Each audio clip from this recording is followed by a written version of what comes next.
first thing that you'll want to do to get your applique fabric collage started is to print off this cute little pattern.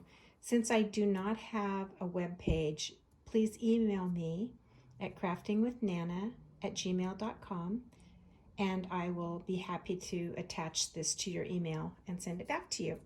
And that email address I'll drop in the description box below. So once you've got your pattern, you're going to just turn it over on your light board so that you're looking at the back of the pattern. Again, if you don't have a light board, you can do this on a window. And the light boards come from Mild to Wild, so I'll put some links in the description box below. Now I'm using Heat and Bond Light.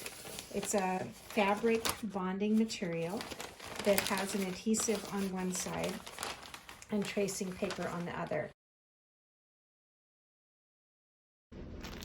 I like Steam too because there's not quite as much glue on it, so it's less sticky on your needle as you're coming up and down. All right, perfect. All right, thank you, Beth. So you will simply lay that with the tracing paper side up over your pattern. You can see that you can easily look at your pieces through the pattern with the light in the background. Turn my light up a little bit brighter. There we go. And then you'll just lay this down and trace over it.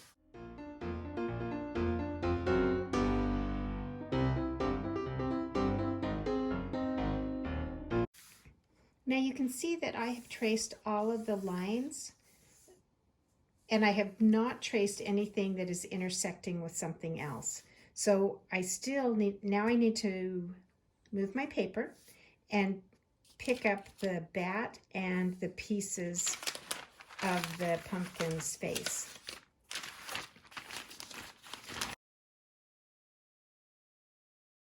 So I like to keep the same fabric colors together for the pieces that we're going to be tracing. So these will all be black fabric.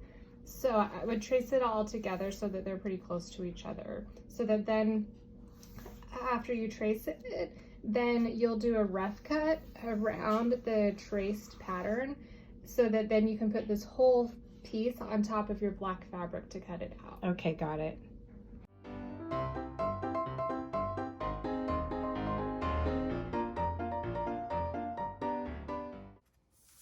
Now, once all of your pieces are laying on your pattern fabric or on your pattern paper, you'll go ahead and cut around each one of these so that they are separate individuals, and then we'll place them on our material.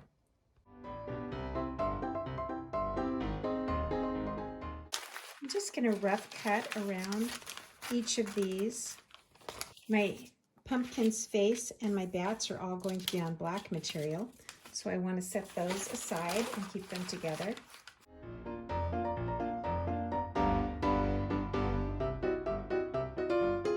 My pumpkin will be on orange material. His stem might be green, but we're going to deal with that in a little bit. And then my lettering is also going to be in black, and my ghost will be in white. So I've just rough cut around them, and then I can lay them down on my fabric pieces. So I've decided that I do want my stem to be a different color. So I'm going to go ahead and come in here and cut the stem out and place it on a different piece of material.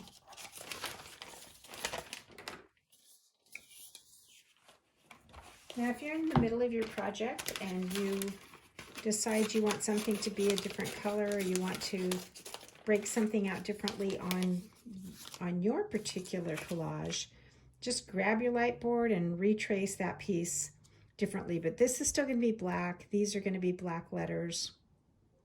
I may change that, but right now I'm thinking they'll be black. My bats will definitely be black. My eyes, I'm going to go ahead and do my eyes separately. For my ghost, they will be black as well.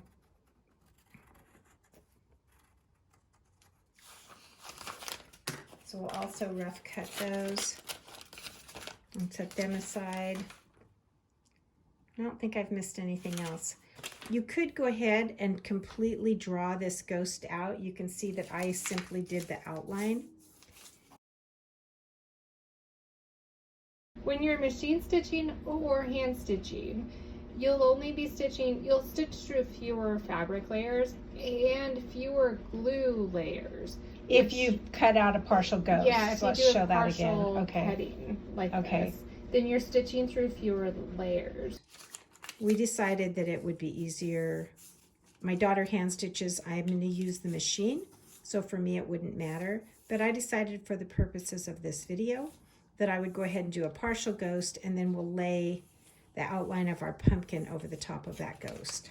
So if you flipped your pattern over like this on your light box, then you're also going to have a right and wrong side of your fabric, and you're going to flip your fabric over. So that makes it really simple. Your pattern's turned over, your fabric's turned over, and you're going to take your steam-a-seam and iron it to the back side of that material, and then you're going to go ahead and cut out the piece. In this case, it's the ghost.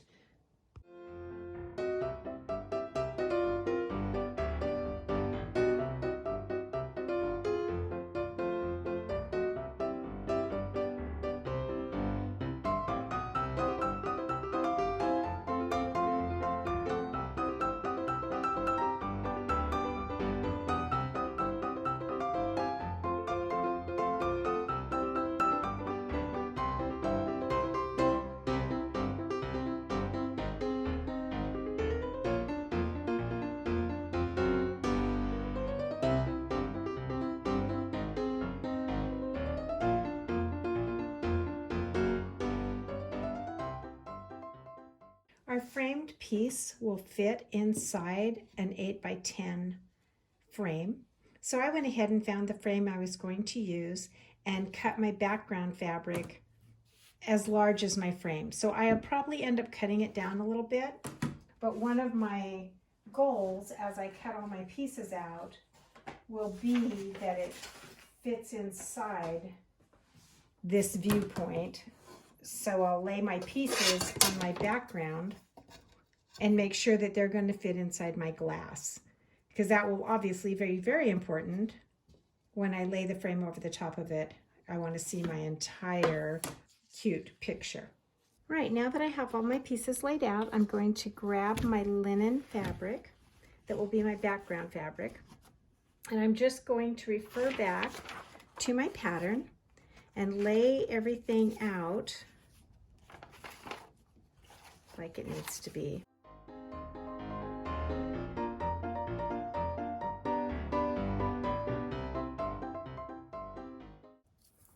Forgot to take the centers out of my letters. So to do that, I'm going to grab my seam ripper, and you could use a sharp knife, whatever you have on hand. And I'm just going to punch a hole into here and kind of slit it a little bit. And then I'm going to take my smallest pair of scissors that I have and go ahead and cut that out.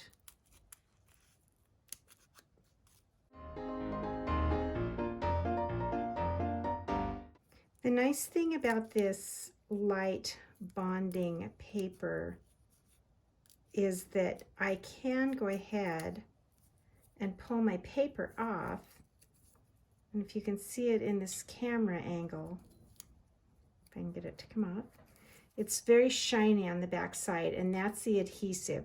So my adhesive is going to, at this point, just kind of hold everything in place a little bit easier. See how these want to slide around and move out of my way? But I'll pull the backs off of those in just a minute, and that will help place them and make them stay in place while I put my frame over the top to make sure I have everything where I want it. And then once I do, I'll iron it down.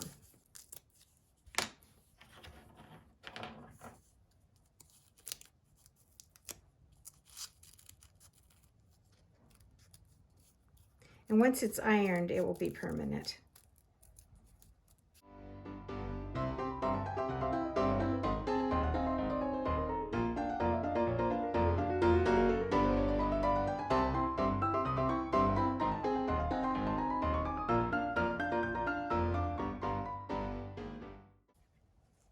Remember, the reason we didn't make a full ghost here is because if you're going to embellish this with hand stitching, it's nice to not have 3 layers of material under there. This way we just have 2. And it's definitely easier to go through. If you're doing machine embellishment, it's just not going to matter.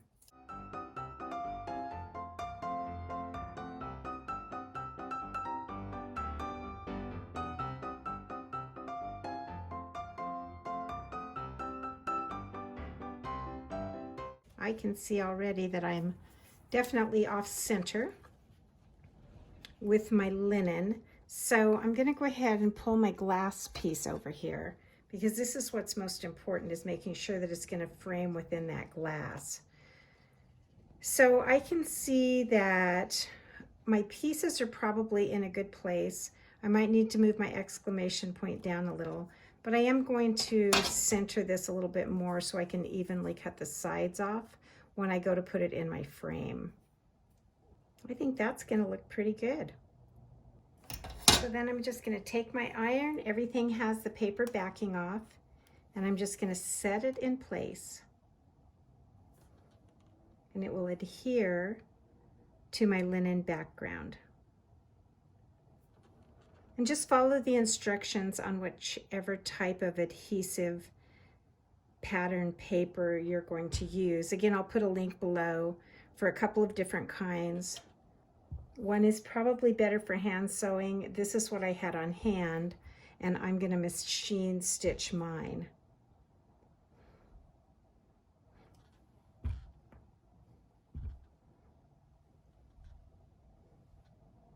All right. So now this is nice and adhered on here. You can tell that it's not going to move. And you can embellish it or not. You can leave it just like this if you wanted just a quick and easy project to do with your kids and you didn't want to add anything. But I'm going to go ahead and take it over to the sewing machine and just put a few lines in. I'm going to do a blanket stitch in white around my ghost. I'm not going to do anything on my bats except for a couple of white eyes. I'll probably blanket stitch around the outside of my letters. And again, a couple of whites on the bat. And then I think I'll do a couple of lines to kind of define my pumpkin, and a blanket stitch around this part of my stem. So again, you can do this by hand if you want. There's a lot of easy, quick blanket stitch with crochet thread for hand sewing or whatever your preference is. Okay, so this is an old stitching book that my mom gave me. Crafting with Nana gave me. So I use way to put that plug in there. I use this as reference for my embroidery stitches because I'm still learning. So what I think I'll do on this one is probably so I'll do eyes on the bats. Those will probably be French knots. And then... What color are you thinking? You're going to do white or... Well, I don't have a ton of embroidery thread colors. So I have silver. So I might do silver. Oh, silver's a good choice. For the, for the French knots, for the eyes. Okay. And I might do a back stitch around the letters.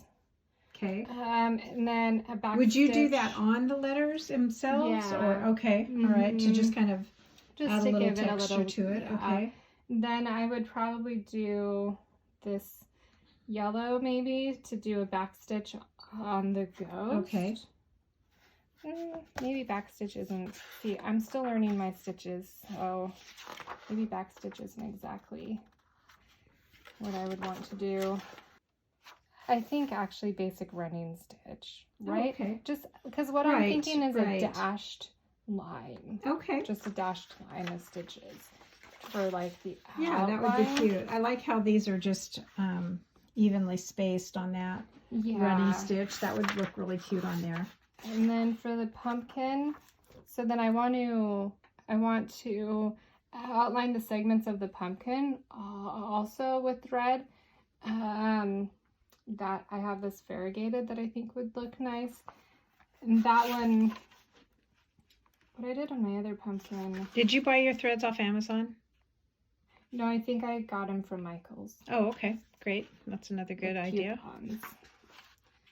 We have a stitching store in Vegas, so I just was curious where everyone else buys. So I've done a basic chain stitch before. I could do that one for the pumpkin segments. So it won't be anything too fancy. Just French knots for the eyes. The running stitch just to do the outlines of the letters and the ghost. And then a basic chain stitch to do the pumpkin segments for the pumpkin. But I'm going to go ahead and do this on the machine, and I'll be back and show you the finished project.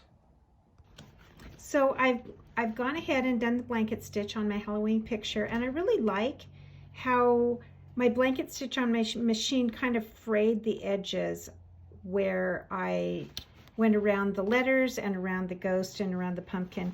And if you can see this before I clean it up, I went ahead and cheated and drew my lines in with just a chalk pencil. You could also use a friction pin. I wasn't so positive that I would do a good line on my machine. And this, on my machine, this is just like a chain stitch. I did not do anything around the bats or the mouth on the pumpkin, because again, this is going to be framed and either hung on the wall or set on a table. It's not going to be washed, so I don't have to make certain that everything's going to be sewn down as long as I've adhered my material to the underneath material well. So as I was over there stitching on my machine, I thought how fun it would be to make my little bat eyes with beads. And I just happened to have a nice set of beads that I picked up really inexpensively, like at Hobby Lobby or something, one time on their sale rack. So kind of look for stuff like that if you love to do hobbies. And I'm going to just go ahead and tie a knot. Think about how I want to do this. I'm going to tie a knot in my thread.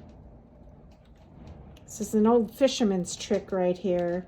Just wrap around your needle and hold everything with your thumb and finger, and you pull your needle through, and it will tie a knot down in the very bottom of your thread. I realized as my daughter was choosing to hand stitch that she did not know that trick. So I thought everyone knew that, but I come from a fishing family, so that's how they taught me to put that lure on. And then I'm just going to bring my needle up through my bat.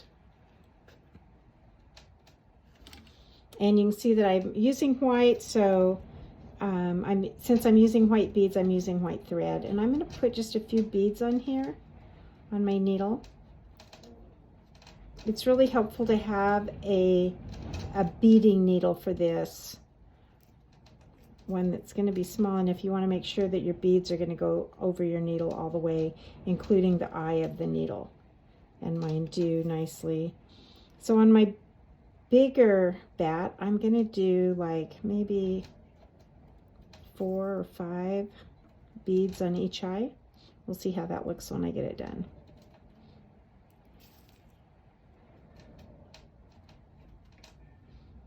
So there's 4. Let's see how long that's gonna, what kind of a, oh yeah, I like that. So I think maybe not even 4. Yeah, 4 is okay. All right, so we're gonna go ahead and take that. I've got my beads all the way down, and then I'm just going to take a stitch from the top side to the underside below where I brought it through the first place. I'm just going to go ahead and stitch that eye down. And I don't like the direction I did that, so I'm going to pull it out, try to keep my beads on my thread. So I just need to reposition.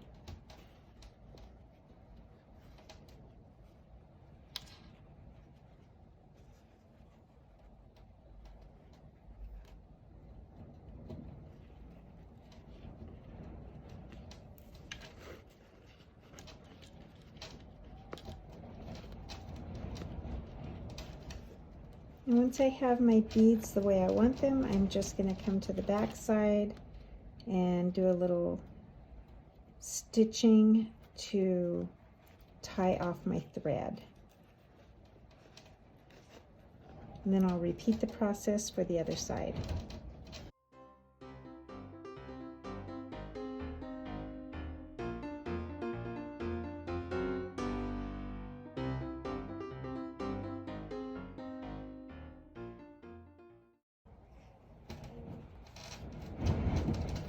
Now again, you certainly don't have to use beads for this. I just think it gives it an added dimension.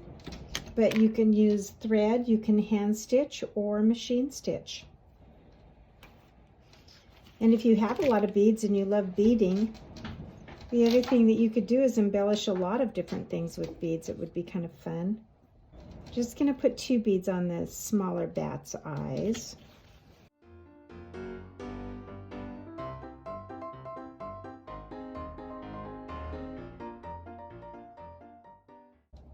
And depending on how close you go back through your material,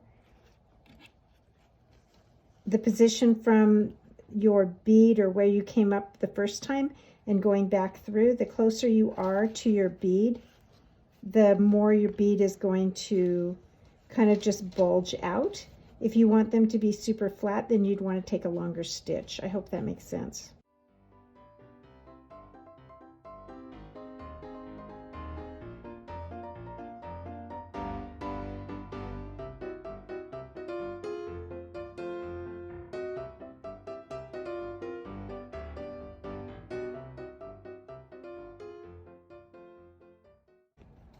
Remember, it doesn't really matter what the back looks like because it's going to be covered up.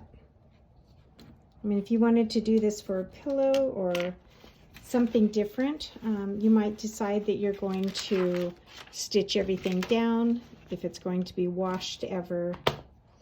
But mine will have a picture frame around it and a piece of glass over it. My cloth is definitely bigger than the backing that fits in my frame, but I think it's going to fit inside the frame nicely and just hold that down tight. We'll see as we go here.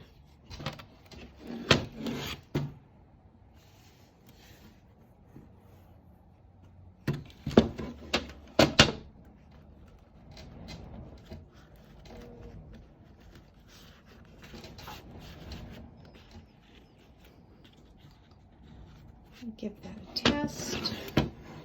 Oh my goodness, how cute is that? I love it. All right, I think I'm positioned where I want to be. I'm going to go ahead and clamp these pieces in the back. Again, there's no need to cut that excess fabric because your frame will just hold it in place. You could certainly hot glue it in the back if you wanted. But I'm not going to do anything to it because I may make a Christmas project and use the same frame and just trade it out. Oh, I think that turned out really cute. I love the beads for the bat's eyes.